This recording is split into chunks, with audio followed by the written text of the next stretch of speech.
오늘 우리에게 주신 하나님의 말씀은 사사기 8장 22절부터 보겠습니다. 8장 22절부터 28절까지예요. 자, 우리 교독하겠습니다. 제가 먼저 읽겠습니다. 그때 이스라엘 사람들이 기드온에게 이르되 당신이 우리를 미디안의 손에서 구원하셨으니 당신과 당신의 아들과 당신의 손자가 우리를 다스리소서 하는지라. 기드온이 그들에게 이르되 내가 너희를 다스리지 아니하겠고 나의 아들도 너희를 다스리지 아니할 것이요 여호와께서 너희를 다스리시리라 하니. 기드온이 또 그들에게 이르되 내가 너희에게 요청할 일이 있으니 너희는 각기 탈취한 귀고리를 내게 줄지니라 하였으니 이는 그들이 이스마엘 사람들이므로 금 귀고리가 있었음이라.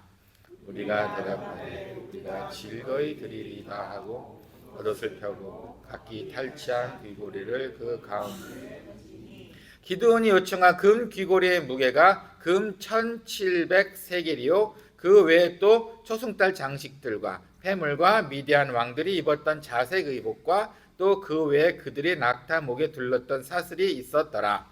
기드온이 그 금으로 에봇 하나를 만들어 성읍 오브라에 두었더니 온 이스라엘이 그것을 음란하게 위함으로 그것이 기드온과 그의 집에 올무가 함께 있겠습니다.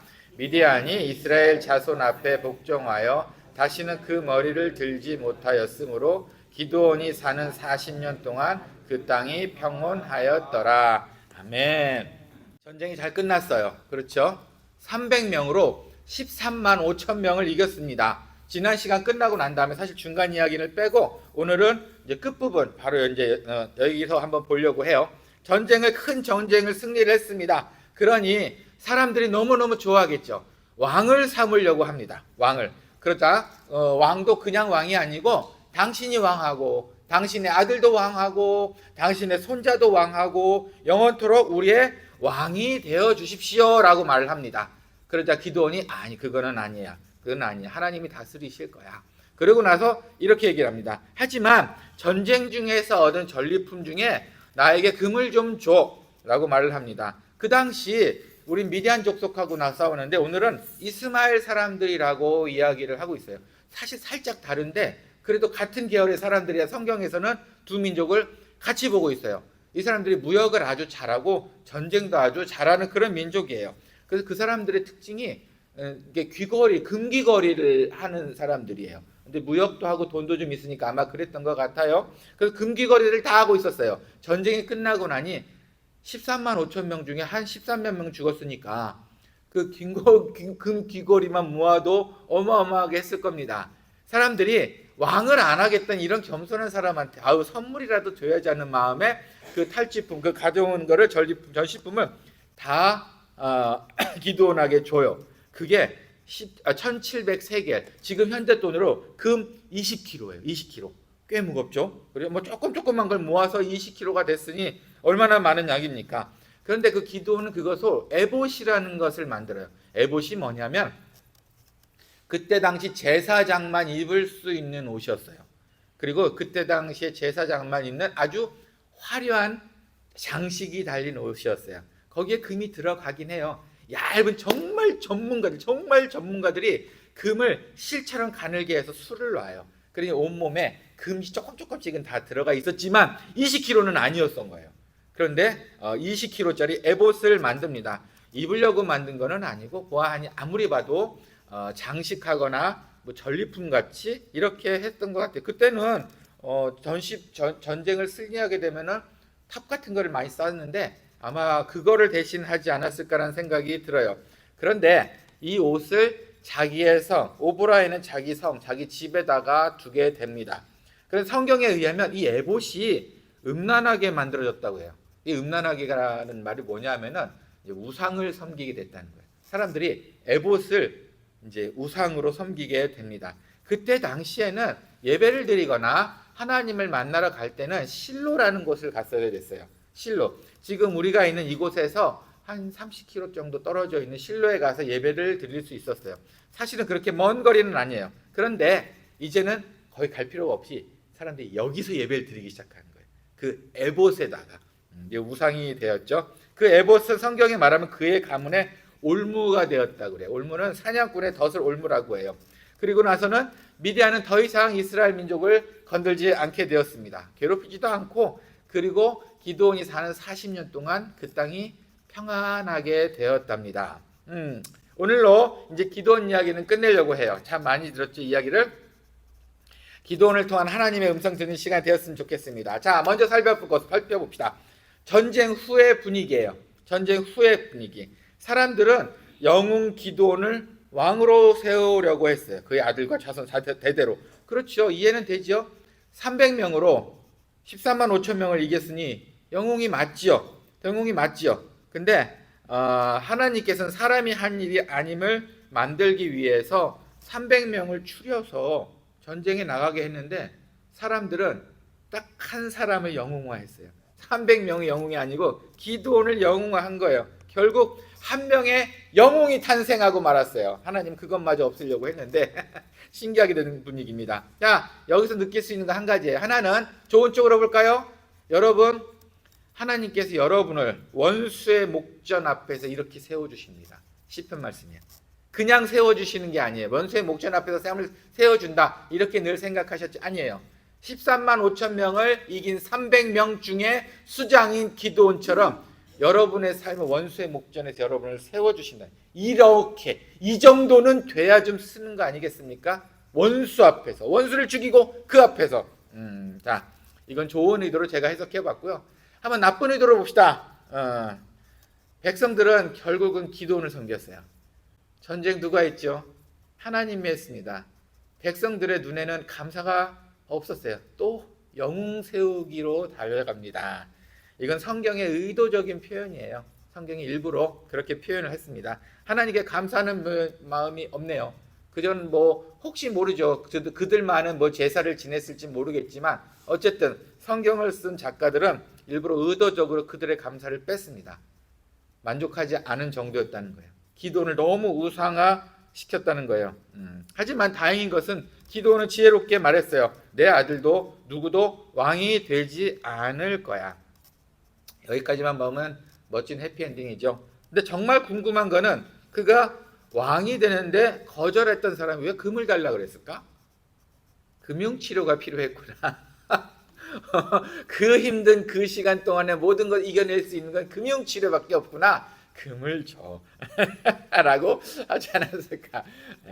사실은 성경에서 기드온이 금을 탈취한 거, 금을 달라고 해서 이거는 나빴다고 말하지 않아요. 사람들도 기쁜 마음으로 줬어요. 그만큼 줄 가치가 있었기 때문이에요. 우리 민족을 살려줬기 때문에. 그런데 문제는 그 에봇이라는 걸 만든 다음에 문제가 생긴 거예요. 자, 저희 이제 한동안 계속 예를 들었었죠. 마당교회에서 집 짓기 사역을 했었어요. 이제 끝났어요. 최근에 집을 한 6채 지은 것 같아요. 최근에 그러니까 막 정신 없었죠. 근데 잘 지었습니다. 그런데 이 사람들이 참 집 지어주기로 결정되면은요, 교회 열심히 나와요. 안 빠져요. 비가 와도 안 빠집니다. 늘 교회 와서 제일 앞에서 박수 막 해병대 박수 치면서 찬양합니다. 자, 집 지어주고 나면요, 이상하게 저만의 징크스인가요? 이상하게 집 지어둔 그 주간에 안 나와요. 참 신기하죠. 제일 감사를 드리고 와야 될 그 주간에 무슨 핑계를 대서도 안 나와. 어떤 아줌마는 발에 화상을 입었다 그러고, 저번 같은 경우 주일날 비가 너무 많이 와서 안 됐다 그러고, 하여튼 무슨 핑계를 대서 안 옵니다. 그리고 나서 웬만하면 잘 와요. 근데 저희가 가난한 사람들을 위주로 하다 보니까 어떨 때는 교회에 안 오시는 분을 집을 져줄 때가 있어요. 근데 그런 분들을 집을 져주면 딱 한 달 나와요. 딱 한 달 나와요. 그들의 삶에서 이 집은 얼마나 큰 의미가 있을까 한번 생각해 보셨나요? 집 없이 쫓겨 살고 비 오는데 바람 불고 다 맞으면서 살던 사람이 지붕이 생겼다는 이 기쁨이 정말 짧아요. 한 달이야, 한 달. 길어야 한 달. 그리고 교회 안 와요. 감사요? 감사 듣기 힘듭니다.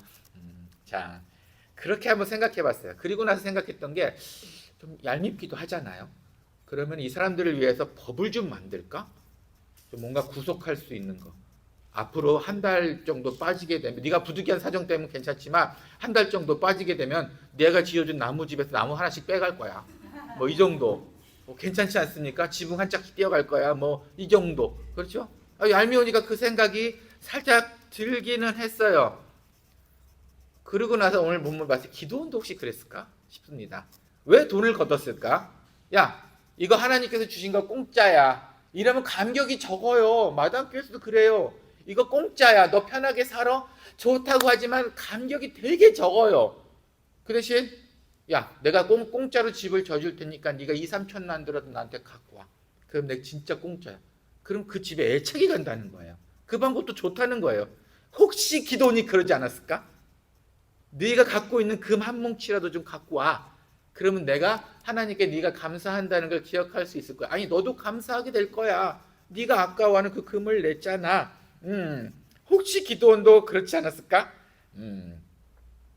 우리에게 봅시다. 하나님께서 우리를 위해 한 일이 얼마나 크고 감사한데 혹시 감사하고 계십니까? 한 달은 감사하셨나요? 우리가 얼마나 감사를 그걸 잊었을까? 하나님께서 혹시 감사를 잊지 않기 위한 구속을 원하시지 않으셨을까? 아우 얄미운데? 얘가 감사 안 할 때마다 내가 뭐 하나씩 빼갈까? 이런 생각 한번 안 해보셨을까? 가끔 생각합니다. 우리가 너무 감사를 쉽게 잊는 것 같아요. 그렇죠? 감사를 한다고 하는데 이제는 입에서 그냥 감사의 기도가 나오지 진짜 뭘 감사했는지 별로 기억이 안 나요. 그냥 형식적으로 하나님 아버지 감사합니다로 기도를 시작해요. 근데 뭘 감사했는지 기억이 안 나요. 좀 얄밉지 않을까? 앞으로 나는 하나님한테 받아내야 될 게 너무너무 많이 남아있는데 저만 그런가요? 하나님께서 어떻게 생각하실까? 그렇죠? 한번 생각해 봅시다. 하나님께서도 우리에게 구속을 원하시기 때문에 뭔가 혹시 우리를 위해서 잊지 않기 위해서 뭔가 하시지 않을까라는 생각도 한번 해봅니다. 자, 그럼 두 번째 이야기 볼까요? 그럼 그 에봇이라는 걸 왜 만들었을까? 나쁜 마음으로 만들었을까? 선한 마음으로 만들었을까? 사실은 에봇을 왜 만들었는지, 그게 무슨 신령으로 만들었는지 성경에 나오지 않아요. 근데 신학자들 중에서는 좋은 의도로 금으로 만든 에봇을 만들었을 거라고 해석하시는 분도 많아요. 당시 아까도 말씀드렸다시피 전쟁이 끝나게 되면은 무슨 기념비 같은 것을 세웁니다. 이곳에서 큰 돌을 세우고 글을 써놓거나 이곳을 뭐라고 에베네셀이다 이름을 지을 거야 뭐 이런 식으로 그때 당시에 돌 같은 거를 크게 기념하는 거를 많이 만들었어요. 그러니까 아마 이런 상징적으로 만들지 않았을까라고 생각을 해봅니다. 신학자들 많이 그렇게 생각해요. 그런데 조금은 사적인 얘기 한번 들어보셔요. 제 개인적인 해석이긴 합니다.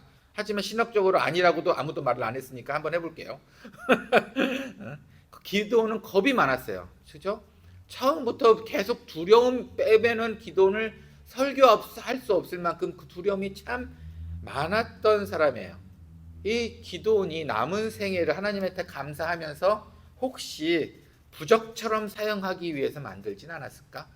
저건 입으려고 한 건 아니에요. 그림 보셨지만 저렇게 만들었어요. 저건 입기 위한 건 아니고 정말 금 모양이었던 것 같아요.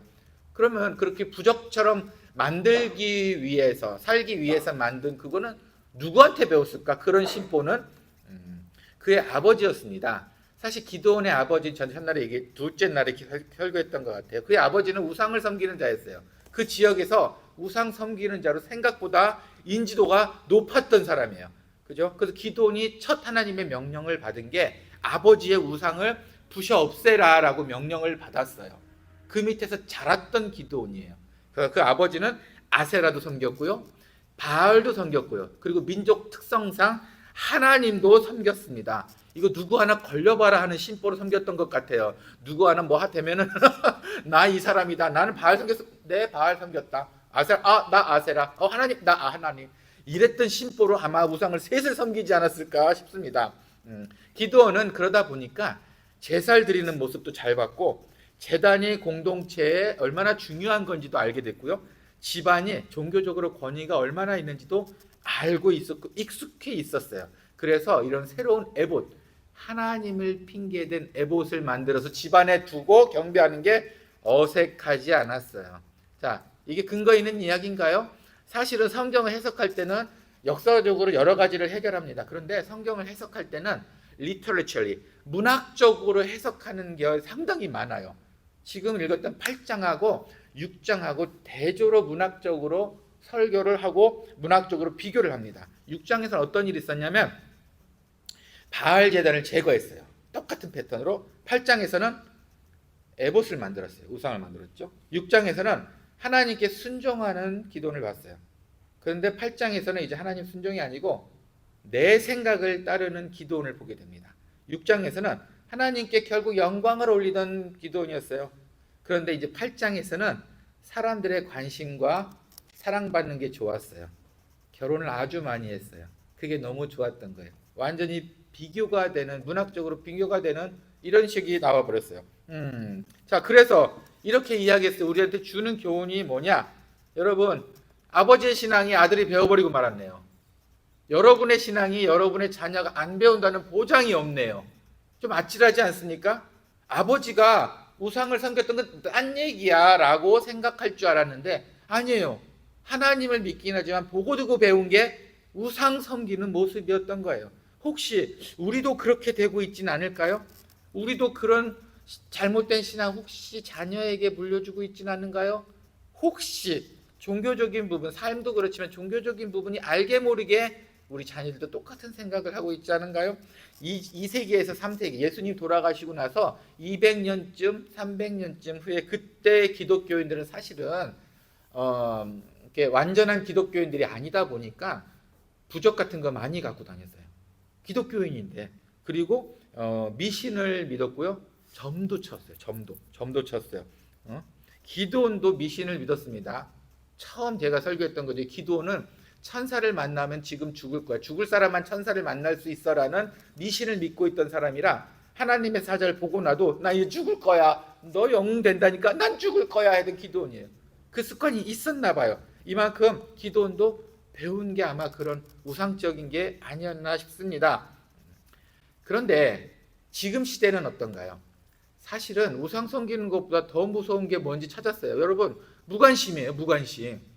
이때 당시에는 그래도 우상 섬겼죠. 왜? 그래도 하나님을 믿는데 믿는 방법을 몰랐기 때문에 우상을 같이 섬겼던 거예요. 이렇게 하면 되는 줄 알고. 우리 조선시대 말 때 예수를 처음 믿었던 분이 새벽에 하얀 옷을 입고 새벽물 떠다가 정화수 드리면서 예수님 예수님 했던 그거랑 똑같은 거예요. 모르니까. 그런데 그것보다 지금 시대에는 무관심이 더 무섭더라고요. 관심이 없더라고요. 차라리 우상 섬기는 거로 배워서 하나님께 다가갔으면 좋겠는데 요즘은 무관심이에요. 종교에 전혀 관심이 없습니다. 여러분 이제는 어떻게 해야 됩니까?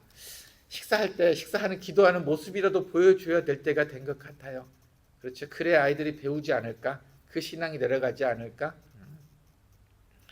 제가 예전에 다녔던 교회 권사님 얘기 한번 했던 적이 있어요. 식당 봉사하시던 권사님이세요. 이분은 정말 뜨거운 분이세요. 식당 봉사도 너무 열심히 정말 맛있게 음식을 잘하셨어. 그런데 그분이 밥을 전기밥솥을 밥속으로 하고 뚜껑을 열면 꼭 밥주걱으로 십자가를 그리신 다음에 밥을 펐어요. 이게 참 재미있는 거지. 그럼 밥이 뭐가 될까? 근데 그게 저한테는 참 충격적이었어요. 정말 그 간절한 마음이었던 것 같아.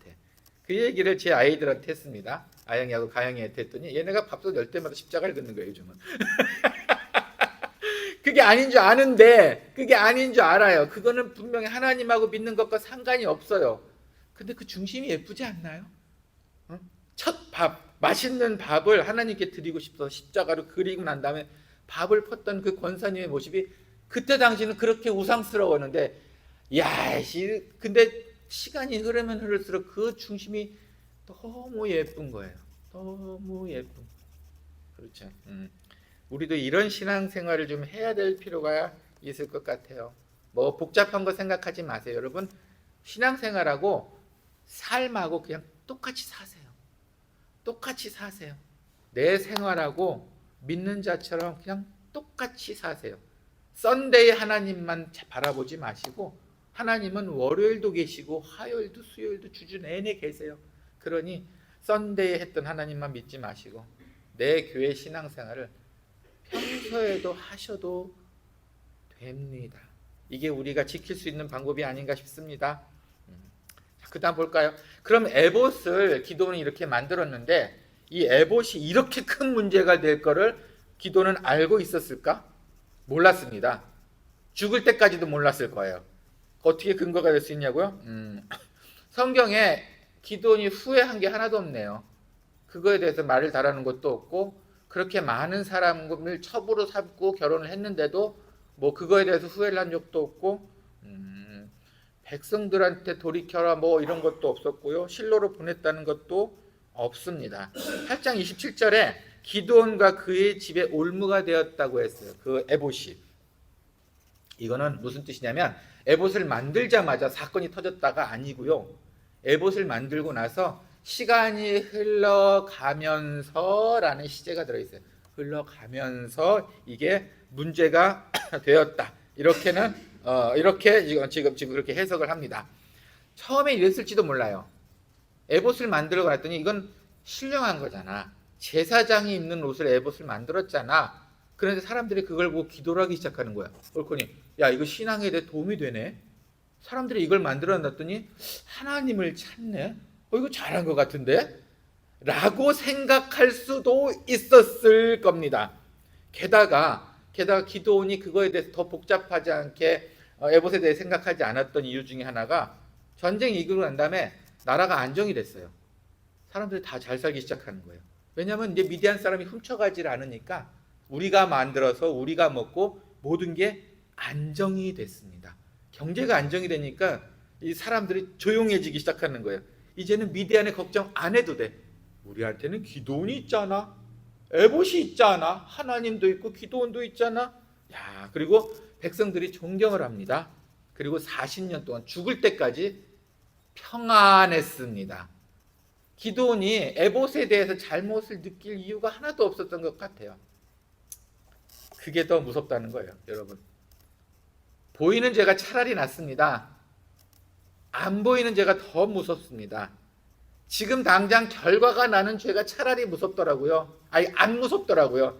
그냥 습관적이고 익숙해지는데 우리의 반복적인 생활이 나중에 터지는 게 더 무서웠습니다. 그냥 간단히 말을 들어보면 작은 거짓말이 그리고 작은 반복되는 나쁜 행동들이 그 작은 돈에 대한 무개념이 그렇죠?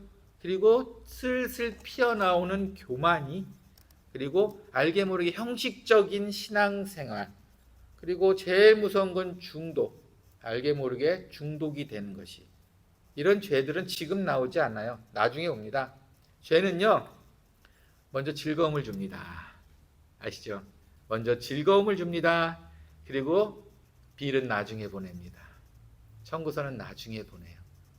가장 무서운 죄인 것 같아요. 기드온이 느끼지 못했던 죄. 기드온은 즐거웠어요. 하나님께서 약속하셨기 때문에 기드온 사는 생에 건들지 않으셨어요. 약속하셨기 때문에. 솔로몬이 살아있는 동안에 하나님께 솔로몬 건들지 않으셨어요. 나쁜 걸 알면서도 약속하셨기 때문에. 그 뒤의 일이 청구서들이 많이 날라옵니다. 솔로몬 때문에 그 아들들이 나라가 갈라졌죠. 여기도 마찬가지예요. 아들 하나 있는데 그 애를 많이 아들 70명 낳으면 뭐하나. 그 아들 한 명이 기드온의 70명의 아들 다 죽입니다. 자기가 왕이 되기 위해서. 자, 기드온은 건들지 않으셨어요. 여러분, 기드온은 건들지 않으셨어요. 우리는 어떤가요? 가끔 생각해 봅니다. 저는 마당교회랑 은총교회 이렇게 같이 하면서 사실 솔직히 제가 두려운 거 하나 얘기할까요? 마당교회는 지금도 두려워요. 뭐가 두렵냐면 지네끼리 싸워서 교회가 찢어지는 게 두려워요. 가끔 선교지에 보시면 이런 얘기 심심치 않게 듣습니다. 그냥 마당교회도 선교지 교회를 열심히 했더니 지네끼리 싸워서 교인들이 다 나가버리는 거예요. 아유, 이거 그동안의 공로가 정말 와르르 무너지는 거 아니겠습니까? 저도 그게 두려워요. 근데 그 시작이 어딘지는 저도 모르겠어요. 내가 석주 전에 화낸 것부터가 그게 발단이 돼서 2달 뒤에 교회가 싸워서 찢어질 수도 있는 거고. 그게 두렵더라고요. 자, 여러분은 이런 죄가 안 두려우신가요? 저는 보이지 않는 그 죄가 더 두렵다는 것을 알게 됐습니다. 그래서 보이는 죄는 용서하기도 쉽다는 것도 알게 됐어요. 우리도 조심합시다, 여러분. 하나님과의 관계가 그 빈틈에서부터 언제부터 생길지 몰라요. 그게 지금은 아무렇지도 않을 수 있어요. 하나님도 지금은 아무렇지도 않게 봐줄 수 있어요. 그런데 그게 석 달, 1년 뒤, 3년 뒤에 어떻게 우리한테 칼자루로 그리고 어떻게 우리한테 청구소로 날라올지 모르겠습니다. 제가 만든 말이 있어요. 한번 어떤가 한번 들어보세요. 선행은 IQ 70, 악행은 IQ 140. 좀 이해가 되시나요? 선행할 때는 아예 머리가 떠오르지도 않아요. 이상하게. 아이고 시식 같아요. 뭐 좋은 일, 돈 생겼는데 무슨 좋은 일 한번 해볼까? 성교지가 좋은 일, 아이디어 하나도 안 떠올라요. 그런데 나쁜 생각은 140. 참 많은 생각 듭니다. 머리 빨리빨리 돌아갑니다. 그렇죠? 아무리 선교지 사람들이 학문이 낮고 어두워도요, 교회 안에서 신앙생활은 IQ 70이에요. 그런데 밖에서 어디서 그 돈이 났는지, 술 먹고 마약을 어떻게 그렇게 싼 돈으로 만드는지, 그거 IQ 140 이상 합니다. 하지만 여러분, 청구서는 날라옵니다. 평안할 때 자신을 돌아봅시다. 2026년 우리 은총교회 표가 뭐죠? 자기 반성이에요. 자기 반성. 내가 나를 돌아보지 않으면 그 아차 하는 순간, 그 순간이 넘어가고 맙니다. 좋을 때, 나쁠 때 기도는 자기 말년을 그렇게 돌아볼 이유도 없었고요. 자기가 이렇게 구설수에 올라온지 아마 천국 가서 알게 됐을 겁니다. 자, 평생을 두려움에 살던 기도는 말년에 두려움이 없었어요. 두려움이 없었어요. 애본 만들어 놨겠다. 그리고 뭐 하나님이 주신 축복, 전쟁 끝났겠다. 사람들 나 영웅 대접하겠다. 내가 죽은 그날까지. 내가 결혼하고 싶으면 결혼하겠다. 주위의 나라들이 설설설설 기는 바람에 자기네가 살기 위해서 아내마저 알가시를 계속 보냅니다. 이 결혼하면 화침도 친해질까봐. 그래서 사실은 아내들이 많은 거예요. 유명한 장군일수록 뭐 떵떵거리고 살겠죠. 하나님께서는 그가 살아있는 동안에 어떤 벌도 주시지 않으셨어요. 약속하셨기 때문이에요. 반면에 그의 신앙은 차라리 두려움이 있을 때가 더 낫습니다. 그렇죠? 그의 신앙은 차라리 두려움이 있었을 때가 더 좋았어요. 기드온의 삶에서 두려움은 그를 늘 두렵고 힘들게 만들었지만 오히려 하나님 만나는 시간이었어요. 지금 우리를 괴롭히는 것들이 무언가요? 지금은 나를 괴롭게 하지만 엄밀히 따지면 그것 때문에 하나님 만나는 거 아닌가요? 그것마저 없으면 과연 우리가 식사기도라도 한번 제대로 할까요? 하나님을 만나는 도구가 뭔지는 모르겠습니다. 각자 여러분 마음속에 뭔가 있겠죠. 하지만 그게 몸의 가시인가요? 아니면 하나님과 더 친해지는 방법인가요? 한 번 더 생각해 봤으면 좋겠습니다. 함께 기도합시다. 주님 감사합니다. 오늘 기드온을 통해서 또 많은 이야기를 나누어 보았습니다. 기드온에게는 두려움이 곧 자기를 힘들게 하는 것이었지만 또 하나님을 만나는 방법이었습니다. 또 두려움을 통해서 그는 또한 영웅이 되었습니다. 하나님께서 우리에게 주신 몸의 가시는 무엇인가요? 우리 마음의 불편함은 무엇인가요? 그거를 통해서 하나님을 더 알기를 원합니다. 이제는 어려움에 대한 불만 불평이 아니라 이제는 하나님께 더 다가갈 수 있다는 기쁨 속에 사는 우리가 되었으면 좋겠습니다. 하지만 하나님, 제발 아프지 않게 도와주시옵소서. 제발 슬프지 않게 인도해 주시옵소서. 주님, 오늘 말씀도 감사합니다. 예수님의 이름으로 기도합니다. 아멘. 봉헌 시간입니다. 예수님의 삶의 중심이 되시기를 기도합니다. 범사에 감사합니다. 아멘입니다. 범사에 감사드립니다. 아멘입니다. 그 외 지정헌금 작정헌금으로 주님께 봉헌하셨습니다. 함께 기도할까요? 주님, 봉헌할 수 있는 기회 주시니 감사합니다. 어떤 이들은 주님을 만나지 못해 감사할 수 있는 마음도 전하지 못합니다. 하지만 우리로 주님을 만나 감사할 수 있도록 기회를 주시니 감사합니다. 우리의 감사를 주님 기억하여 주시옵고 기쁨으로 받아주시옵소서. 이 봉헌으로 인해 쓰이는 곳곳에 주님의 기적이 일어나기를 소원합니다. 그리스도의 향기가 풍겨나기를 소원합니다. 함께하여 주시옵소서. 주님, 오늘도 감사합니다. 예수님의 이름으로 기도합니다. 아멘. 이제는 주 예수 그리스도의 은혜와 하나님의 사랑과 성령의 감화, 감동, 교통하심이 주님의 뜻대로 살아가기를 소원하는, 두려움 없이 기쁨 속에서 살아가기를 소원하는, 하지만 하나님의 감사를 잊지 않고 살아가기를 소원하는 우리 사랑하는 은총교회 성도님들 머리 위에 이제는 다시는 죄의 즐거움을 기억하지 않고 주님의 고통을 함께하며 삶에 대한 희망을 갖고 살기를 소원하는 사랑하는 은총교회 성도님들 머리 위에, 그리고 먼 길을 가는 가영이 머리 위에 이제로부터 영원히 함께 있을지어다. 아멘.